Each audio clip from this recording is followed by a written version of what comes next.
Ang construction worker ang patay habang 8 iba pang sugatan ang bumigay ng scaffold sa itinatayong ospital sa Parañaque. Saksi si Steve Dailisan.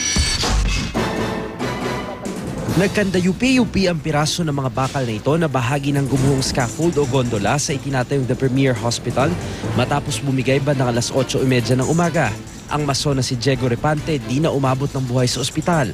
Ang 8 niyang kasama nagtamo rin ng sugat at bali sa katawan. Umalabog sila parang aeroplano nga pa. Akala ko nga may dumanting na aeroplano lakas Siyempre ito nga. Takbuhan na kami, nataranta.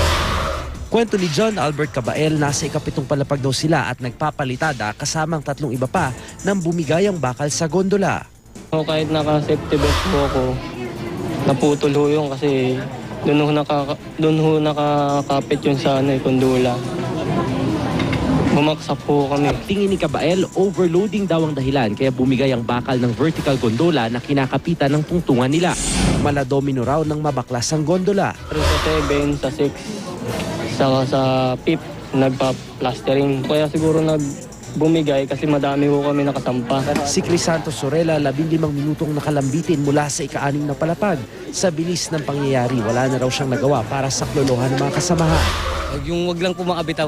Yun lang po ang nagang lakas po ng loob. Saka sumigaw na rin po ako na lubid ganun para masave po nila ako. Nagtungo sa site ang mga taga Parañaque City Building officials para mag-imbestiga pero naging mailap sila sa media. Hindi na muna kami magpapabinton kasi meron pa kaming tinitingnan. Siguro sa ibang araw magkakapagsalita na kami.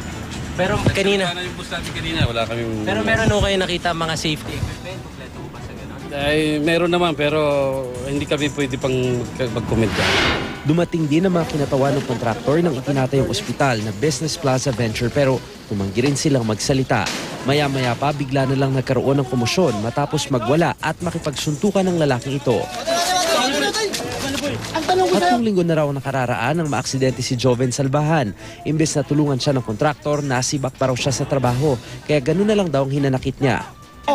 Nahulog ako, sir! Alam niyan! Nahulog ako, sir! Hindi ako pinayaran! Gutom na ako. Hindi po nila ako pina-x-ray man lang. Nahulog ako. Pinapagalitan. Tinanggal pa nila sa trabaho. Dumating ang kinatawan ng Dole NCR sa construction site pero makalipas ang may 2 oras na pananatili sa loob, tumanggi rin siyang magbigay ng pahayag. Bukod sa reklamo ni Joven, inirereklamo rin ng mga trabahador ang hindi umano pagbibigay ng benepisyo tulad ng SSS at PhilHealth.